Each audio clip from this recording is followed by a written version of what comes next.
नमस्कार, स्वागत है आपका आज की खबर। मैं हूं आपके साथ विशाल पंडित। रुक करते हैं खबरों का और उससे पहले आप मेरे साथ मेरे सोशल मीडिया प्लेटफॉर्म पर भी जुड़ सकते हैं। स्क्रीन पर मेरे सोशल मीडिया हैंडल्स आपको नजर आ रहे होंगे।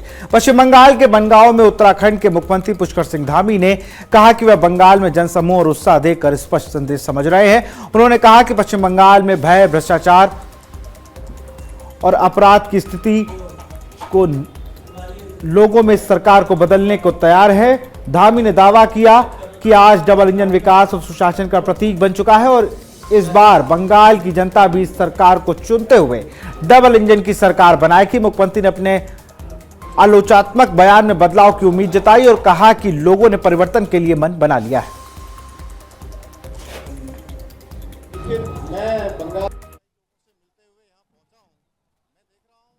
का हुजूम सड़कों पर है, लोगों ने परिवर्तन का मन बना लिया है। यहाँ भय, भ्रष्टाचार, अपराध की जो सरकार है उस सरकार को बदलने के लिए लोग जो है पूरी तरह से तैयार हो गए हैं और इस बार पूरी तरह से टीएमसी का यहाँ सफाया होगा। डबल इंजन की सरकार जैसे पूरे देश में बन रही है, जहाँ भी चुनाव हो रहे हैं हर राज्य में डबल इंजन को प्राथमिकता लोग दे रहे हैं। उत्तराखंड में बीजेपी ने अपने 47वें स्थापना दिवस से बड़े धूमधाम से मनाया। भाजपा प्रदेश कार्यालय में कमल ध्वज फहराते हुए कार्यकर्ताओं से अपने अपने घरों में पार्टी का झंडा फहराने का आह्वान किया गया। भाजपा प्रदेश अध्यक्ष महेंद्र भट्ट ने कहा कि पार्टी के सभी कार्यकर्ता आगामी 2027 के विधानसभा चुनाव में मजबूत प्रदर्शन करेंगे और इसे जीतने का संकल्प लिया। समाज कल्याण मंत्री खजान दास ने भी कार्यकर्ताओं को बधाई दी और कहा कि मुख्यमंत्री पुष्कर सिंह धामी के नेतृत्व में भाजपा सत्ता में तीसरी बार वापसी करेगी।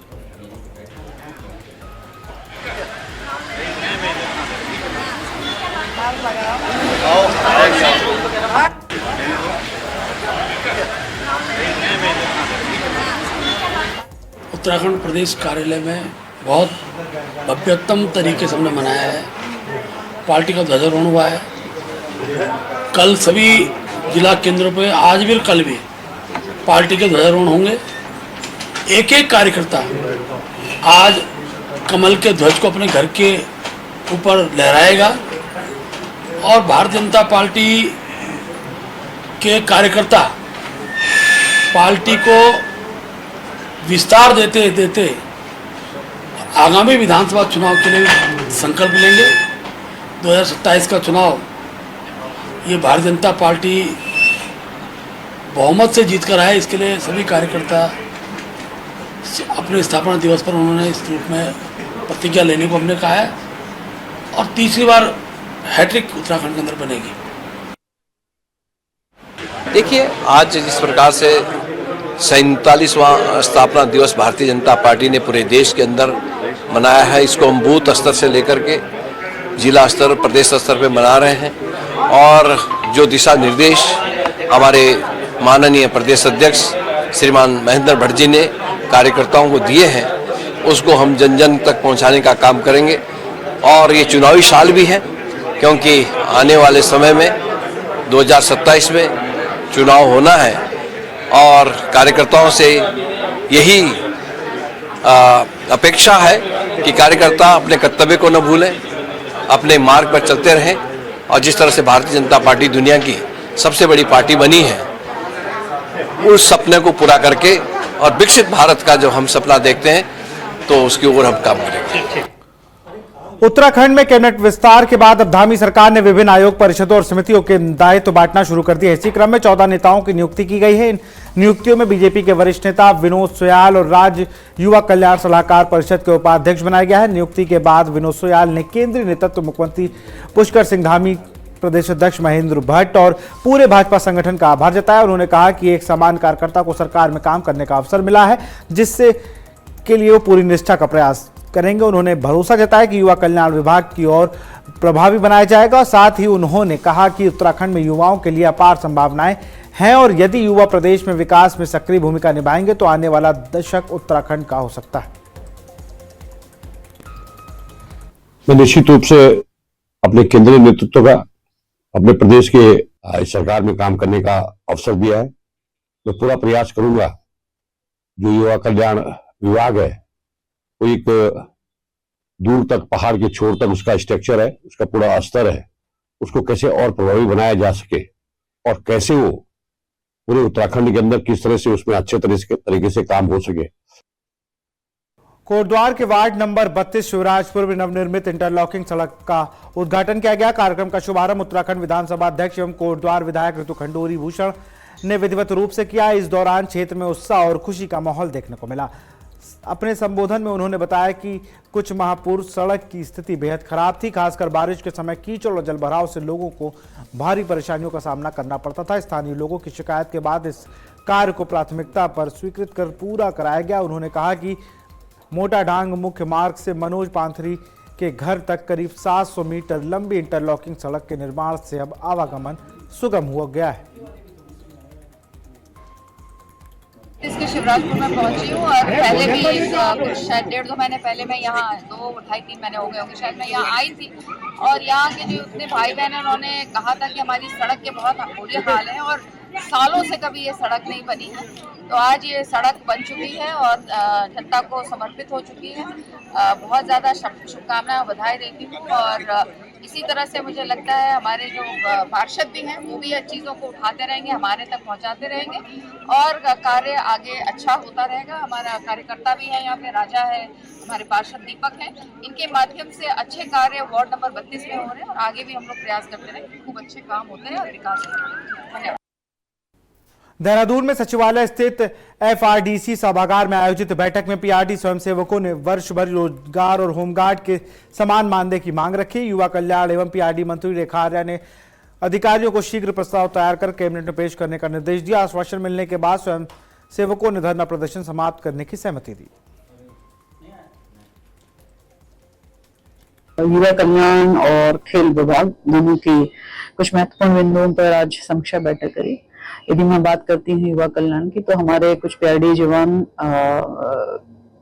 जो है कल मेरे से मिलने आए थे। उन्होंने अपने धरना प्रदर्शन जो वो कर रहे हैं उसको लेकर उन्होंने विषय रखा। उसी विषय को लेकर मैंने आज बैठक भी आमंत्रित करी थी, जिसमें उनके मुख्य बिंदु थे कि हमें जो है होमगार्ड की तर्ज पर हमारे को भी जो है वह उनका वेतनमान भी और उनका जो है उनका DA भी होमगार्ड की तर्ज पर जो है उनको दिया जाए। दूसरी मांग थी कि उनको 365 दिनों का रोजगार भी जो है वह दिया जाए। और मैं समझती हूँ कि इन दोनों विषयों पर PRD जवानों के संगठन के लोग आमंत्रित थे और उनके साथ संवाद हुआ। विभाग के अधिकारी भी मौजूद थे और सभी के मध्य में मध्यस्थता करते हुए आज की ये बैठक हुई। देहरादून में प्रदेश मुख्यालय में पत्रकारों से बातचीत के दौरान उत्तराखंड कांग्रेस कमेटी के अध्यक्ष गणेश गोदियाल ने राज्य में रसोई गैस की किल्लत और कालाबाजारी पर चिंता जताई। उन्होंने कहा कि यह समस्या चार धाम यात्रा और पर्यटन उद्योग को गंभीर रूप से प्रभावित कर रही है। गोदियाल ने सरकार से मांग की है कि गैस आपूर्ति सुचारू की जाए और कालाबाजारी पर सख्त कार्रवाई की जाए ताकि पर्यटन और रोजगार पर नकारात्मक प्रभाव न पड़े।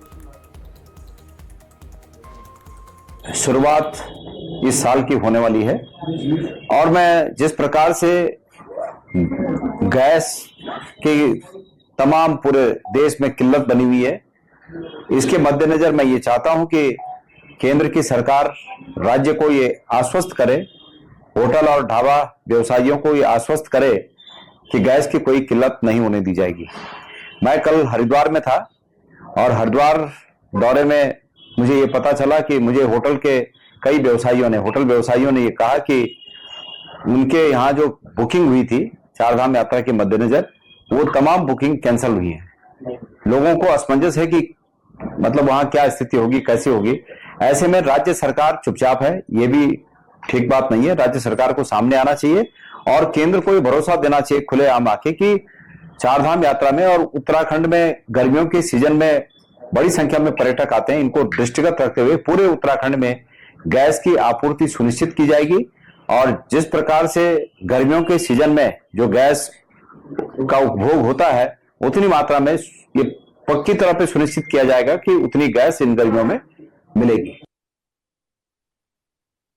टिहरी के जिला चिकित्सालय में उस समय अव्यवस्थाओं की पोल खुल गई जब कैबिनेट मंत्री सुबोध उनियाल ने औचक निरीक्षण किया। निरीक्षण के दौरान अस्पताल में साफ सफाई की स्थिति बेहद खराब पाई गई, जिसमें मरीजों और तीमारदारों को काफी परेशानियों का सामना करना पड़ा था। मंत्री विशेष रूप से शौचालयों की बदहाल स्थिति को देखकर नाराज हो गए। गंदगी और लापरवाही पर उन्होंने संबंधित अधिकारियों को कड़ी फटकार लगाई और तत्काल व्यवस्था सुधारने के निर्देश दिए। उन्होंने स्पष्ट कहा कि अस्पतालों में साफ सफाई और मूलभूत सुविधाओं के साथ किसी भी तरह का समझौता बर्दाश्त नहीं किया जाएगा। साथ ही अधिकारियों को व्यवस्थाओं दुरुस्त करने और मरीजों को बेहतर सुविधाएं उपलब्ध कराने के भी निर्देश दिए। हरिद्वार में जिला प्रशासन ने महिलाओं को आत्मनिर्भर बनाने के लिए क्लाउड किचन के माध्यम से रोजगार से जोड़ने की पहल शुरू की है। मुख्य विकास अधिकारी ललित नारायण मिश्रा ने ग्रामीण व्यवसाय इन्क्यूबेटर सेंटर में प्रशिक्षण कार्यक्रम के दूसरे चरण का शुभारंभ किया। पहले चरण में 25 महिलाएं गंगा रसोई के तहत काम कर रही हैं, जबकि दूसरे चरण में 30 महिलाओं को प्रशिक्षण दिया जा रहा है। इस योजना में फूड लाइसेंस, उद्यम रजिस्ट्रेशन और वित्तीय सहायता जैसे सुविधाएं प्रदान की जा रही हैं।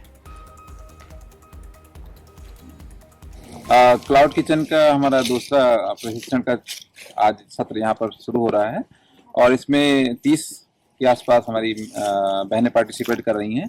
पहला बैच हमने जाड़ों में किया था, उसका अच्छा रिस्पांस आया और कई हमारी जो बहनें हैं उनको ऑर्डर मिलने शुरू हो गए हैं। कुछ लोगों ने इंडस्ट्री में कैंटीन का भी ऑर्डर उनको मिल गया है, कैंटीन चलाने का। तो उम्मीद करते हैं कि इस बार का जो हमारा प्रशिक्षण होगा ये और भी बेहतर होगा और इससे जो रसोई से रोजगार की हमारी कॉन्सेप्ट है, माननीय मुख्यमंत्री जी की जो रोजगार परक योजनाओं में इसको हमने लिया है, इसको बढ़ावा मिलेगा और महिला सशक्तिकरण की दिशा में एक महत्वपूर्ण चरण होगा।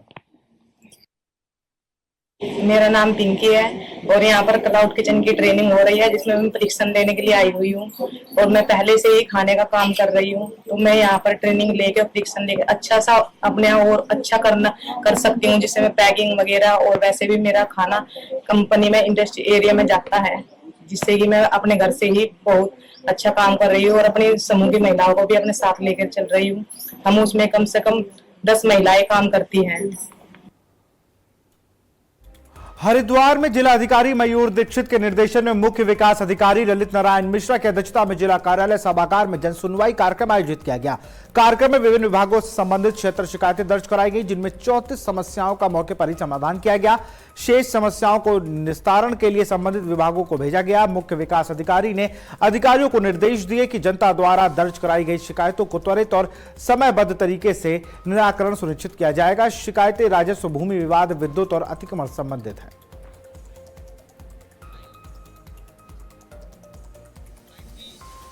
जिनमें 34 शिकायतों का निस्तारण मौके पर किया गया है। बाकी शिकायतों को संबंधित विभागों को अग्रतर कार्रवाई के लिए रिफर किया गया है। रुद्रप्रयाग जनपद मुख्यालय में हुई भारी बारिश के चलते सिरोबरगढ़ के पास मार्ग बाधित हो गया है। बारिश के कारण मलबा और पत्थर सड़क पर आने से यातायात प्रभावित हो गया। सूचना मिलते ही संबंधित कार्यदायी संस्था से मार्ग को खोलने के लिए कार्य शुरू कर दिया गया है। मौके पर एसएचओ सुरेंद्र चंद्र बलूनी अपनी टीम के साथ मौजूद हैं और स्थिति पर नजर बनाए हुए हैं। प्रशासन ने बताया कि मार्ग को जल्द से जल्द खोलने के प्रयास जारी हैं और रास्ता साफ होते ही यातायात सुचारू कर दिया जाएगा। यात्रियों से फिलहाल सावधानी बरतने की अपील की गई है।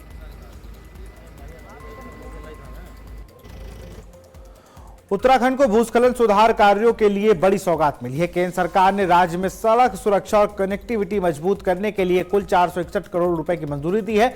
इस योजना के तहत NH 134 और 17 संवेदनशील स्थलों पर उपचार के लिए 233 करोड़ रुपए स्वीकृत किए गए हैं, जबकि पिथौरागढ़ में NH 09 पर 228 करोड़ रुपए से सुधार कार्य किए जाएंगे। इन कार्यों से चारधाम यात्रा मार्ग को अधिक सुरक्षित और सुगम बनाने में मदद मिलेगी। साथ ही सीमांत क्षेत्रों की कनेक्टिविटी को भी मजबूती मिलेगी।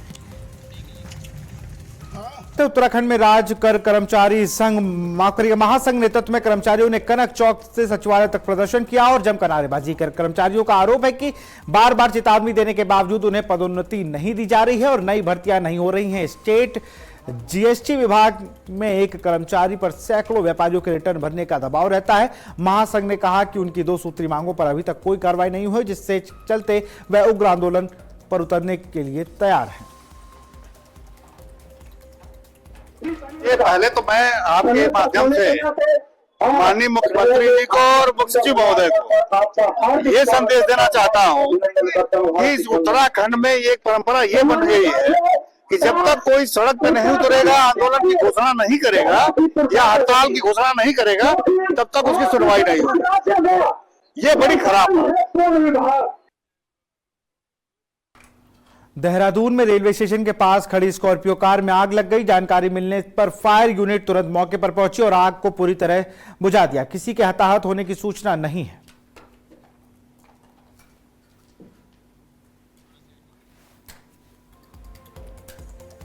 फायर यूनिट ने आग को पूरी तरह बुझाया।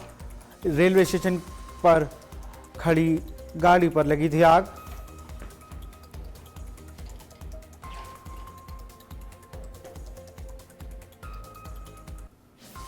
हरिद्वार के रानीपुर क्षेत्र में बढ़ती वाहन चोरी की घटनाओं के बीच पुलिस ने बड़ी कार्रवाई करते हुए 4 छात्र चोरों को गिरफ्तार किया है और उनके कब्जे से 10 चोरी की बाइकें बरामद की हैं। आरोपी नशे की तस्करी और शौक पूरे करने के लिए अलग अलग इलाकों से बाइक चोरी कर सस्ते दामों में बेचते थे। एसएसपी नवनीत सिंह भुल्लर ने बताया कि उत्तराखंड पुलिस ऐप पर दर्ज EFIR के आधार पर गिरोह पर नजर रखी जा रही थी। बरामद मोटरसाइकिलों के असली मालिकों की पहचान की जा रही है। आरोपियों के आपराधिक इतिहास की भी जांच जारी है।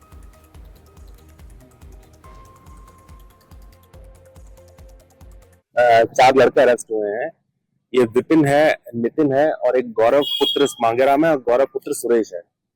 तो ये 20-22 साल के लड़के हैं। चारों अलग अलग जगह के रहने वाले हैं, लक्सर, मंगलौर और उत्तर प्रदेश से भी हैं। तो इसमें इनकी कस्टडी से 10 मोटरसाइकिलें मिली हैं जो कि इन्होंने चोरी करी थी और यहाँ पे एक छुपा के रखी थी, जो इनके द्वारा फिर बाद में जैसे शुरू में जब पकड़ा गया पूछताछ में इन्होंने जगह बताई, वहां से रिकवर हुई है। इसमें 3 मोटरसाइकिल तो रानीपुर थाने से ही चोरी हुई हैं और एक सिडकुल थाने से चोरी हुई है। इसके अतिरिक्त एक फरीदाबाद से EFIR रजिस्टर हुई है एक मोटरसाइकिल चोरी की। बाकी जो मोटरसाइकिलें इनके द्वारा इनसे रिकवर हुई हैं उनके इंजन नंबर, चेसिस नंबर के थ्रू हम पता कर रहे हैं उसके ओनर्स कहाँ पे और उनकी FIRs का भी डिटेल ले रहे हैं। ये जो 20-22 साल के लड़के हैं ये तीनों के तीनों एडिक्ट हैं और ये नशे का सामान खरीदने के लिए इस प्रकार की चोरी करते थे और किसी भी ग्राहक को औने पौने दाम पर ये मोटरसाइकिल बेच देते थे। और इन्होंने ये भी बताया कि कांवड़ में भी इन्होंने किसी कांवड़िये को भी पहले मोटरसाइकिल बेची और इस जगह रहने वाले हैं। तो इनके आपराधिक इतिहास की हम लोग जानकारी कर रहे हैं और मुकदमा पे ऑलरेडी रजिस्टर्ड है यहाँ पे। तो जुडिशियल कस्टडी में इनको के लिए कोर्ट में रिमांड के लिए पेश किया जा रहा है। रुद्रप्रयाग में केदारनाथ धाम यात्रा से पहले साइबर ठगों द्वारा फर्जी वेबसाइट, फेसबुक और इंस्टाग्राम पेज तैयार कर श्रद्धालुओं को ठगने के प्रयास पर पुलिस ने बड़ी कार्रवाई की है। पुलिस अधीक्षक निहारिका तोमर के नेतृत्व में तैयार की गई साइबर फ्रॉड कमबैक फोर्स ने 106 फेसबुक पेज और 16 इंस्टाग्राम अकाउंट्स टेक डाउन किए हैं, 55 मोबाइल नंबर ब्लॉक किए और एक बैंक खाता डेबिट फ्रीज किया है। निहारिका तोमर के श्रद्धालुओं से अपील की है कि हेलीकॉप्टर टिकट केवल अधिकारित वेबसाइट से ही बुक करें और किसी अनजान लिंक पर क्लिक न करें।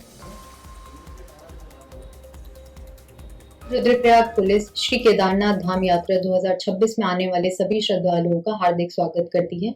इस यात्रा के दृष्टिगत हमारे द्वारा साइबर अपराध के विरुद्ध जीरो टॉलरेंस की नीति अपनाई गई है। हमारी पुलिस द्वारा लगातार डिजिटल स्पेस की निगरानी की गई है, जिसके क्रम में हमारे द्वारा अभी तक 265 Facebook account, Instagram account, websites, bank accounts और मोबाइल नंबर्स के विरुद्ध कार्रवाई की गई है। हेलीकॉप्टर के माध्यम से श्री केदारनाथ धाम आने वाले सभी श्रद्धालुओं से हमारी अपील है कि हेली सेवा की बुकिंग हेतु एकमात्र अधिकृत लिंक heliyatra.irctc.co.in है। इसके अन्य किसी भी प्रकार की वेबसाइट, विज्ञापन, फेसबुक, इंस्टाग्राम अकाउंट या व्हाट्सएप नंबर पर बुकिंग का प्रयास ना करें और तत्काल इन फेक वेबसाइट्स को रिपोर्ट कर ब्लॉक करें। किसी भी साइबर अपराध का शिकार होने पर तत्काल 1930 पर अपनी शिकायत दर्ज कराएं। देहरादून में नेहरू कॉलोनी थाना क्षेत्र में तेज रफ्तार बुलेरो कैंपर में युवक आनोद नोटियाल को कुचल दिया। आनोद नोटियाल अपने कुत्ते के साथ घूम रहे थे। हादसा उस वक्त हुआ, युवक की मौके पर ही मौत हो गई। चालक बाद में थाने में सरेंडर कर दिया, लेकिन परिवार को अब उनके सहारे और मुआवजे का इंतजार है। आनोद मूल रूप से कुथनाउर गांव के नौगांव विकासखंड उत्तरकाशी के रहने वाले थे और उनके पीछे पत्नी, 3 बच्चे, माता पिता, 2 भाई बहन और दादी हैं।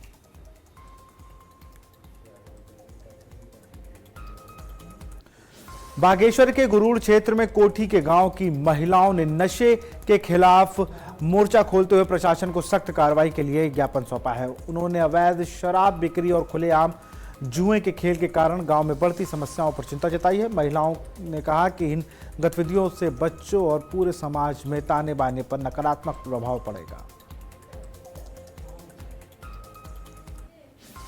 वर्तमान समय में बड़ा ही दुखद विषय है कि जो हमारी जनरेशन है, युवा पीढ़ी है, जो वो लगभग पूरी की पूरी नशे की ओर बढ़ रही है। चाहे शराब को लेके है, चाहे चरस को लेके है, और एक नया जो नशा अभी हमारे समाज के बीच में घोला जा रहा है वो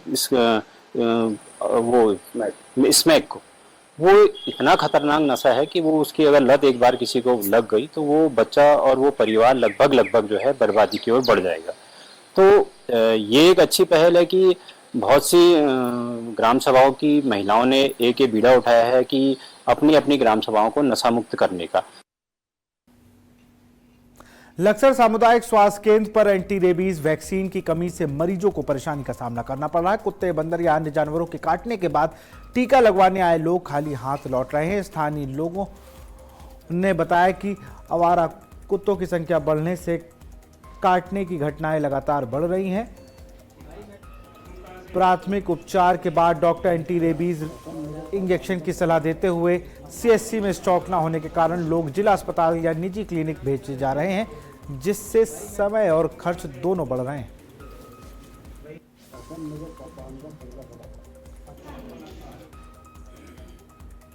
तो फिलहाल खबरों में इतना ही। देखते रहिए आज की खबर। नमस्कार।